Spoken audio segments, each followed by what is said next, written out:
जय हिंद दोस्तों, उम्मीद करता हूँ आप सभी अच्छे होंगे और अपनी अपनी तैयारी में डटे होंगे। रीजनिंग की क्लास नंबर 20 लेकर हम हाजिर हैं। अगर आप नए हैं तो हमारे चैनल अभ्यास क्लासेस 2.2 को ज़रूर सब्सक्राइब कर लें, जिससे आपको समय पर नोटिफिकेशन मिलते रहें। तो बिना किसी देरी के आज की एक बहुत ही महत्वपूर्ण प्रश्नों की श्रृंखला को हम शुरू कर रहे हैं। बढ़ते हैं सीधे प्रश्न नंबर 1।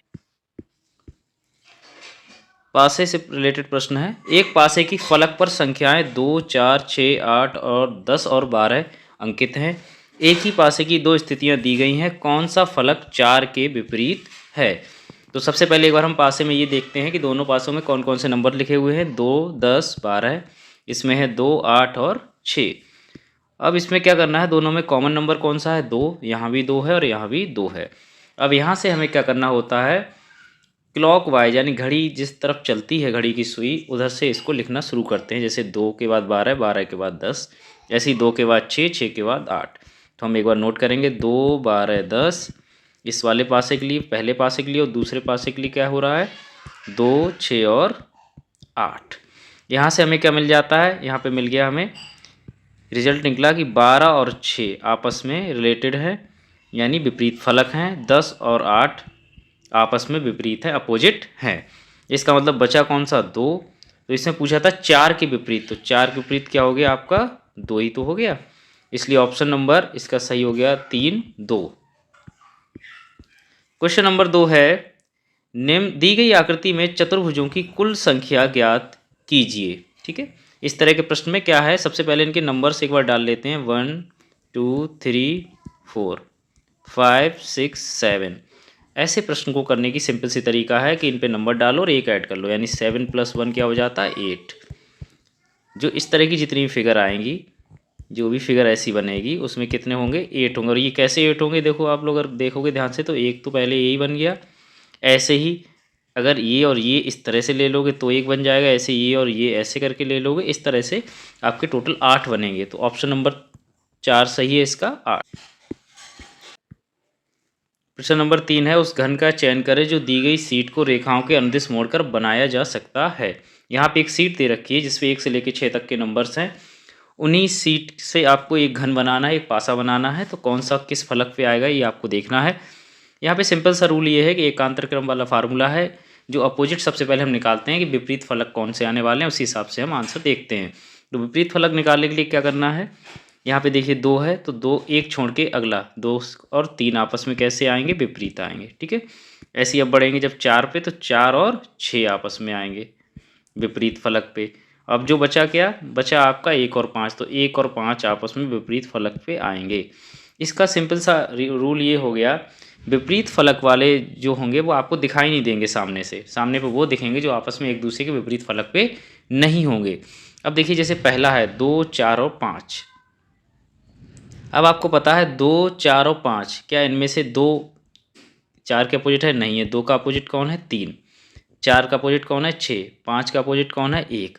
इसका मतलब आंसर नंबर इसका पहला ही ठीक हो जाएगा, ये वाला 2, 4 और 5। बाकी ऑप्शंस में क्या था, जैसे 1 का अपोजिट आपको पता है 5, 2 का है 3 और 5 का भी 1 ही है, तो ये आपस में तो आ नहीं सकते। जो विपरीत फलक हैं वो कभी आसन्न फलक तो हो नहीं सकते, इसका मतलब पीछे होना चाहिए। अब ये दिखेगा थोड़ा, ये एक अगर यहाँ है तो इसके नीचे होगा वो। ठीक है, ऐसे ही 4 का विपरीत फलक 6 है, 6 का आपका 4 हो गया, ये आपस में एक दूसरे के हैं, तो ये भी यहाँ पे ऑप्शन आपका गलत हो गया था। ऐसे ही आपका 1 का कौन है, 5 है। 2 का कौन है, 3 है, और 3 का भी 2 है, इसका मतलब ये ऑप्शन भी यहाँ पे गलत हो गया। बढ़ते हैं अगले प्रश्न पर। प्रश्न नंबर 4 है, यदि 1 जनवरी 2020 को बुधवार था तो 2 जनवरी 2021 को सप्ताह का कौन सा दिन होगा। देखिए इसमें क्या है, अगर आप किसी भी ईयर को निकालना चाहें कोड के माध्यम से, कोड वाले मेथड से, तो आप इस फार्मूले का इस्तेमाल कर सकते हैं, जिसमें आपको ये नहीं देखना है कि इस तारीख को ये था, हमें सीधे क्या देखना है, कौन सी डेट का निकाल रहे हैं। अब जैसे इसको करने का पहले तो सिंपल तरीका ये है कि यहाँ पे नेक्स्ट ईयर का ही पूछ रहे हैं, 1 जनवरी 2020 से 2 जनवरी 2021 तक का। अब आपको पता है 2020 जो है वो लीप, अब लीप ईयर में आपको पता है +2 करना होता है। लीप ईयर में जो भी दिन होता है, जैसे बुधवार है, सिंपल सी बात है 1 जनवरी 2020 है तो, और 1 जनवरी 2020 से अगर आप 1 जनवरी 2021 तक जाएंगे तो आपको +2 करना होगा बुधवार में। जब बुधवार में 2 जोड़ोगे तो क्या आएगा, बृहस्पतिवार और शुक्रवार। उत्तर आएगा शुक्रवार। इन्होंने चूंकि 2 जनवरी का पूछा था तो 1 जनवरी को शुक्रवार, तो 2 जनवरी को क्या हो गया, शनिवार। तो इसका सही आंसर ऑप्शन नंबर 1 हो गया शनिवार। अब यही प्रश्न में क्या होता कि इसमें ड्यूरेशन काफ़ी लंबी दे दी जाती, जैसे 2020 है तो अगला 2030 दे देते, तो आप ऐसे निकालते तो आप कन्फ्यूज हो जाते। तो उसमें क्या करना है, या सीधे डेट दे दी, इस डेट को वो निकालना है, दिन निकालना है, तो आपको फार्मूला दूसरा लगाना है। वो फार्मूला ये है, मान लीजिए ये है 2 जनवरी 2021, सीधे सीधे हमें इसका निकालना है। ठीक, हम क्या करते हैं, सबसे पहले जो डेट होती है उसको 7 से डिवाइड करते हैं, प्लस जनवरी है तो जनवरी का आपको मंथ कोड याद हो जाना चाहिए। ये है सिंपल, अगर ये ईयर है यानी 2021 कैसी, लीप ईयर तो है नहीं, सिंपल है, तो इसमें क्या है, मंथ कोड आएगा। ठीक है, मंथ कोड के बाद अगली चीज़ होती है, जैसे 2021 है, ठीक है, तो 2000 वाली ये सदी है, तो 2000 की सेंचुरी जो होती है, यानी 2000 से ऊपर की जो सेंचुरी होती है उसमें +6 रिमाइंडर होता है, तो यहाँ पे हम इसका कोड लगा देंगे +6। ठीक है, उसके बाद अब है 21, जो ये वाली लास्ट वाली जो ईयर बची 21, तो 21 के अपॉन में 7 से करना है एक बार नॉर्मल ईयर के लिए, और दूसरा लीप ईयर के लिए क्या करना है, 4 से डिवाइड करना है। ठीक है, अब इसमें बस ध्यान ये रखना है, यहाँ पे जो 2/7 किया है इसका रिमाइंडर चाहिए होगा, जो बचेगा वो चाहिए होगा, शेषफल यानी यहाँ पे भी रिमाइंडर चाहिए होगा, लेकिन यहाँ पे क्वोशिएंट चाहिए, यानी कि यहाँ पे आपका भागफल चाहिए। अब आपने 2/7 से जब डिवाइड करोगे तो इसमें रिमाइंडर 2 ही बचेगा, सिंपल सी बात है, 0 से 7 0 0 और 2 बचेगा, +1 +6, ये ऐसे लिख लिया। अब देखो 7 तियाँ कितने होते हैं, 21, रिमाइंडर यानी शेषफल यहाँ भी 0 बचा। अब यहाँ पे क्वोशिएंट चाहिए, कितने भाग बार जाएंगे, 4 पंजे 20, 5 गए, तो बचा आपका ये 6, 2 1 3, 6 और 3 9 और 5 हो गए 14। अब जो उत्तर आया 14 उसको 7 से कर देते हैं डिवाइड। हमेशा ध्यान रखिए जो भी आंसर आएगा उसको 7 से डिवाइड करना है, तो 7 दूनी हो गए 14, और उसमें रिमाइंडर जो बचेगा यानी कुछ शेषफल बचेगा, तो शेषफल यहाँ पे बचा 0, कुछ नहीं बचा। अब ध्यान रखना है डे कोड, यानी 0 का किसके लिए होता है, शनिवार के लिए, तो सही आंसर हो गया ऑप्शन नंबर इसका, इस हिसाब से भी शनिवार। प्रश्न नंबर 5 है, यदि 28 फरवरी 2015 को शनिवार था तो 28 फरवरी 2021 को सप्ताह का कौन सा दिन होगा। तो हम सीधे सीधे इसको कोड के माध्यम से करेंगे कि 28 फरवरी का ही सीधे निकाल रहे हैं, 28 फरवरी 2021। ठीक है, 28 को कैसे डिवाइड करना है, 7 से। फरवरी का मंथ कोड देखना है, फरवरी आपका होता है 4 मंथ कोड है इसका, प्लस अब 2000 है तो 2000 में सीधे सीधे 6 जोड़ लो, क्योंकि सेंचुरी कोड क्या है आपका 6 है, प्लस 21 की बात है तो 21 को एक बार 7 से, एक बार 21 को किससे करना है, 4 से। बस ध्यान क्या रखना है आपको, ध्यान रखना है 28/7 में भी आपको रिमाइंडर यानी शेषफल चाहिए, 21/7 में भी आपको रिमाइंडर यानी शेषफल चाहिए, लेकिन 21/4 में आपको क्वोशिएंट यानी भागफल चाहिए बस। अब 7 चौक होते हैं 28, यहाँ पे कुछ नहीं बचा यानी 0 बचा, तो 0 हो गया। 7 तियाँ 21, यहाँ भी कोई रिमाइंडर नहीं बचा तो यहाँ भी 0 हो गया। अब हो गया 4 पंजे 20, 5 बार गए तो यहाँ पे 5 नोट कर लीजिए, 4 और 6 10 और 5 15। 15 को जब आप 7 से डिवाइड करना है तो 7 से जब डिवाइड करोगे तो क्या आएगा, डिवाइड किया 7 दूनी 14, एक रिमाइंडर बचा यानी एक शेष बचा, तो ये जो एक रिमाइंडर बचा है ये आपको डे कोड में देखना है, तो एक किसका होता है, संडे का यानी रविवार का। तो सही आंसर हो गया ऑप्शन नंबर 4 रविवार। जब ऐसे प्रश्न आप बार बार करोगे ये ट्रिक आपको बिल्कुल रट जाएगी और बहुत आसानी से, आपको प्रश्न में कुछ नहीं देखना है कब क्या था, हमें ये देखना है सिर्फ कि कौन सी डेट को उन्होंने कौन सा दिन पूछा है, बस और कुछ। प्रश्न नंबर 6 है, निम्नलिखित में से कौन सा कैलेंडर वर्ष 2014 के कैलेंडर के समान होगा। देखो ऐसे सवालों में क्या करना है, देख लेना है कि 2014 से जो पहले की साल है यानी 2014 से पहले कौन सी आई होगी, -1 करोगे तो क्या आएगी, 2013। 2013 अगर लीप ईयर तो नहीं है ये देखना है, क्योंकि 2013 4 से डिवाइड नहीं होती है तो लीप ईयर नहीं है यानी साधारण वर्ष है।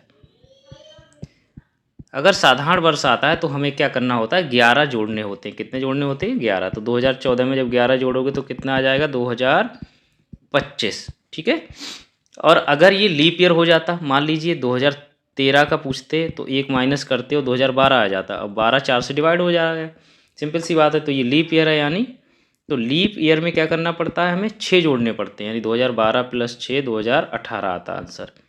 चूँकि यहाँ पे आपका साधारण वर्ष था इसलिए सही आंसर ऑप्शन नंबर 4 हो गया 2025। बढ़ते हैं अगले प्रश्न पर। प्रश्न नंबर 7 है, यदि 12 घंटे वाली घड़ी के दर्पण प्रतिबिंब में 3:55 बजे हैं तो वास्तविक समय ज्ञात कीजिए। सिंपल सी बात ये है, ये मान लीजिए दर्पण रखा है और तो घड़ी की जो है कंडीशन ये है कि यहाँ 3:55 दिखा रहा है। सिंपल सी बात है, वास्तविक समय आपको बताना है क्या है। अब आपको पता है जब ऐसे प्रश्न होते हैं तो उसमें क्या करना होता है, हमें 11:60 में से वह टाइम माइनस कर लेना होता है। यही सिंपल सी ट्रिक होती है। 11:60 में से जब आप 3:55 माइनस कर लेना तो क्या होगा, 05 यानी यहाँ पे बचा 5, यहाँ बचा आपका 0, यहाँ हो गया 11 में से 3 गए 8, 8:05। तो सही आंसर ऑप्शन नंबर 1 हो गया 8:05। और वैसे अगर उल्टा होता यानी वास्तविक समय दे रखा होता और दर्पण 12 निकालना होता तो आपको 11:60 यानी आपको प्लस करने थे। ठीक है। प्रश्न नंबर 8 है, राहुल ने अपना स्कूल छोड़ दिया और सीधे उत्तर की ओर 20 मीटर चलकर बाएं मुड़ा और सीधे 20 मीटर चला। वह फिर से अंतिम बाएं मुड़ता और घर पहुंचने के लिए सीधे 20 मीटर के लिए चलता है। स्कूल और उसके घर के बीच की न्यूनतम दूरी क्या है। सिंपल सी बात है, कुछ नहीं करना है इसमें, जैसा बोलते जाओ वैसा करते जाओ। यहाँ से पकड़ लिया तुमने, सीधे उत्तर की ओर 20 मीटर चला तो सबसे पहले आपको उत्तर की ओर चला देना। उत्तर यानी ऊपर होता है, पूरब, पश्चिम, उत्तर और दक्षिण। 20 मीटर चल गया। ठीक है। फिर भाई बाएं मुड़ा। बाएं मुड़ने का मतलब ये है, जब भी आप उत्तर की तरफ जाओगे तो जो आपका इधर साइड होगा वो होगा राइट और इधर होगा आपका लेफ़्ट। तो इधर आ जाएंगे आप तो हो जाएगा आपका 20 मीटर, ये हो गया। अब वो कह रहा है वह फिर से अंतिम बाएं मुड़ता है। अभी देखो कहाँ है वो, अभी वो किस डायरेक्शन में जा रहा है, पश्चिम वाले में। अब पश्चिम में हमेशा याद रखिए, दाएँ बाएँ का कॉन्सेप्ट याद रखिए। पश्चिम में जो दायां होगा वो ऊपर की तरफ होगा और नीचे की तरफ क्या होगा, बायां होगा। तो फिर से 20 मीटर यहाँ चला। ठीक है, यहाँ गया, यहाँ गया, यहाँ गया। अब न्यूनतम दूरी पूछ रहा, अभी वो यहाँ पे है तो यहाँ पे उसका घर है ना। स्कूल और घर के बीच की दूरी पूछ रहे हैं तो यही वाली दूरी तो हुई, तो जितनी ऊपर है 20 मीटर इतनी ये होगी। तो सही आंसर हो गया ऑप्शन नंबर तीसरा 20 मीटर। प्रश्न नंबर 9 है, एक कक्षा में 4 विद्यार्थियों को राहुल श्रीजा के बीच में स्थान दिया गया है। श्रीजा शीर्ष से 14वें स्थान पर है जबकि राहुल नीचे से 7वें स्थान पर है। कक्षा में कितने छात्र। देखो सबसे पहले समझ लीजिए, जो श्रीजा है ये मान लो यहाँ है श्रीजा, ये कितने है, ऊपर से 14वें स्थान पर। ठीक है। और नीचे से कौन है, 7वें पे कौन है, राहुल। यहाँ राहुल है वो 7वें पे है। अब एक चीज़ और खास, इन्होंने 4 लोगों को बैठा दिया, 1 2 3 4 को और बैठा दिया। 14 तो ये हो गए, 7 ये हो गए और 4 ये हो गए, टोटल यही तो हो गया। तो 14 प्लस 7 प्लस 4, 14 और 7 21 और 4 25, तीनों को जोड़ देंगे। जब ऐसा सवाल आएगा तो तीनों को जो भी दे रखा है उसको जोड़ देंगे। सही आंसर ऑप्शन नंबर 1 प्रश्न नंबर 10 है, 4 मित्र एच आई जे और के एक वर्ग के चारों कोनों पर इसके केंद्र की ओर अभिमुख होकर बैठे हैं। एच और जे तिर्यक रूप से सम्मुख कोणों पर बैठे हैं। आई एच के ठीक बाएं बैठा है, जे के ठीक दाएं कौन बैठा। देखिए ऐसे प्रश्नों में दाएं बाएं का कॉन्सेप्ट आप क्लियर होना चाहिए। अब देखिए मान लिया हमने एक वर्ग बना लिया, यहाँ पे वृत्त नहीं है, यहाँ पे वर्ग है। ठीक है। अब एक चीज़ यहाँ पे क्लियर हुई, एच और जे तिर्यक रूप से सम्मुख कोनों पे बैठे हैं। अब एच और जे कहीं हो सकते हैं, मान लीजिए एच अगर हमने यहाँ माना तो जे यहाँ होगा, यहाँ होगा। ठीक है। अभी हमने मान रखा, आपका हो सकता है इधर भी हो सकता है, इधर भी हो सकता है। ठीक है। अंदर की तरफ है तो अंदर की तरफ एरो हम लगा दे रहे हैं। अब आगे की सिचुएशन पढ़ रहे हैं। आगे सिचुएशन उन्होंने ये बोला है, आई एच के ठीक बाएं बैठा है। आई कहाँ बैठा है, एच के ठीक बाएं। आई एच के ठीक बाएं है, इसका मतलब क्या हुआ, देखो ये एच यहाँ पे है, इसका बायां ये हो गया और दायां ये हो गया। ये बायां हो गया, ये हो गया आपका दायां। ठीक है। अब यहाँ पे क्या हो गया, सिंपल सी बात है, आई आ गया तो बचा कौन, फिर अब बचेगा कौन, जे। जे तो सॉरी जे तो हो गया और यहाँ पे बचा आपका के। तो सिंपल सा बन गया। अब इसमें पूछा क्या है, जे के ठीक दाएं कौन बैठा। अब देखो जे कहाँ पे, नीचे की तरफ है तो इसका दाएं बाएं आपको पता होना चाहिए। इधर हो गया आपका दायां और ये हो गया आपका बायां। तो सही आंसर कौन सा आएगा, यानी आई है। इसके दायां पूछा है, दाएं पे कौन है, आई है। तो ऑप्शन नंबर 1। बढ़ते हैं अगले प्रश्न पर। प्रश्न नंबर 11 है, ए परसेंटेज बी का अर्थ है ए बी की पुत्री है। ए बराबर बी का अर्थ है ए बी की बहन है। ए ये साइन है आपका डॉलर का, बी का अर्थ है ए बी के पिता हैं। यदि ई बराबर एफ बराबर जी और ये साइन आपका डॉलर वाला, एच बराबर आई होगा यहाँ पे। वन नहीं होगा। तो जी ई से किस प्रकार संबंधित है। ऐसे प्रश्न में क्या करना है, हमें सीधे ये लिख लेना है पहले तो ई बराबर एफ बराबर जी, क्योंकि हमें वही निकालना है, मतलब उसी चीज़ का यूज करना है जो हमें निकालना है। अब यहाँ पे देखो दो साइन पता होना चाहिए, एक तो बराबर का मतलब और दूसरा इस वाले लेटर का मतलब, ठीक है, या प्रतीक का मतलब। कुछ नहीं करना है यहाँ पे।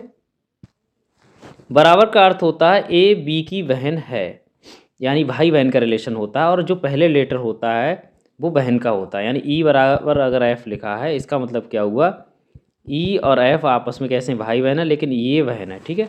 और एफ बराबर जी का मतलब क्या हुआ, एफ क्या है, जी की बहन है। तो सिंपल सी बात हो गई। लेकिन जी के बारे में यहाँ पे ये नहीं लिखा हुआ है कि जी किसी की बहन है, यानी जी इसका मतलब सिंपल सी बात क्या हो गया, भाई हो गया। यहाँ पे पूछा ये था जी और ई से किस प्रकार संबंध है, तो इसका मतलब क्या हुआ, ई और एफ आपस में बहन बहन हो गए, तो और जी क्या हो गया, भाई हो गया। तो सही आंसर हो गया ऑप्शन नंबर 1 भाई। प्रश्न नंबर 12 है, आपको लेटर इसमें फाइंड करना है कौन सा सही लेटर भरा जाएगा। जैसे एक सीरीज दी है, ए के बाद बी है, फिर ए है, फिर 2 बार बी है, तो अगला लेटर इस तरह से कौन सा आएगा, ऐसे ही आपको देखना है। बाकी पूरी सीरीज में 3 लेटर आपको फाइंड करने हैं, कौन से भरने हैं। तो यहाँ पे आपको क्या है, एक बार आप पुट करके भी देख सकते हैं, या आइडिया आपको आ ही जाता है जब आप करते हैं बहुत सारे प्रश्न, तो इसमें किस तरह की सीरीज बन रही। देखो ए है, बी है, फिर ए है, फिर बी वी है, इसका मतलब क्या होना चाहिए, अगली बार ए आना चाहिए, ठीक है। अब यहाँ से हो गया। अब ये रिलेशन देखो, ए है, बी है, ए है, अगला क्या होगा, बी बी, यानी इसमें क्या आ जाएगा, बी, इसमें आ गया ए, और फिर बाद में आपका, यानी यही रिलेशन बनाना है आपको, A B A B B A B A B B A. ऐसे यहाँ पे देखिए A B A B B A, तो सही आंसर क्या होगा, A B A, option number 3। प्रश्न नंबर 13 है, 1/176, 1/88, 1/22, 1/11 और बीच का ये जो संख्या मिसिंग है वो आपको निकालनी है। तो एक बार हम इसको नोट कर लेंगे, 1/176, 1/88, ये संख्या आपको पता नहीं है तो एक, और बाकी 1/22, 1/11, ठीक है। अब देखिए इसको उल्टी तरफ से आप देखेंगे तो 11 आ रहे हैं, 22 आ रहे हैं। यहाँ पे संख्या हमें पता नहीं है, 88 है, 176 है। तो 11-22 का रिलेशन क्या है, मल्टीप्लाई बाई 2 का है। 88 दूनी भी 176 होते हैं, यहाँ भी 2 से गुणा हो रही है। तो सिंपल सी बात है, जो नीचे वाली संख्या है उसमें 2 से गुणा कर दीजिए। तो 22 दूनी कितने होते हैं, 44। तो नीचे तो 44 आएगा, ऊपर हर जगह 1 आ रहा है, तो सही आंसर हो गया आपका 1/44, यानी ऑप्शन नंबर 2। प्रश्न नंबर 14 है, एक निश्चित कूट भाषा में हाउ आर यू को साई डी टू और यू आर फाइन को डी मू सी लिखा जाता है। हाउ शब्द के लिए कूट क्या है, हाउ आर यू, उसको नोट कर लेंगे पहले। उसके अपॉन में दूसरा क्या है, you are fine. How are you को क्या लिखा जाता है, साई डी टू, नीचे लिखा जाता है यू आर फाइन को डी एम यू और एस आई, ठीक है। अब इसको जो जो चीज़ें कॉमन है उनको काट देंगे यहाँ पे। जैसे हाउ इसमें है, हाउ नहीं है, आर है, आर से आर कट गया, यू है, यू से यू कट गया, इधर क्या बचा, हाउ, और इधर बचा फाइन, ठीक है। अब देखिए Sai, S I, S I से एस आई गया, डी ई से डी गया, ऊपर क्या बचा, टी यू और एम यू। चूँकि यहाँ पे पूछा गया था हाउ का, तो हाउ का हो जाएगा टी यू, बाकी अगर फाइन का पूछा जाता तो एम यू होता। तो सही आंसर हो गया ऑप्शन नंबर 4 टी यू। प्रश्न नंबर 15 है,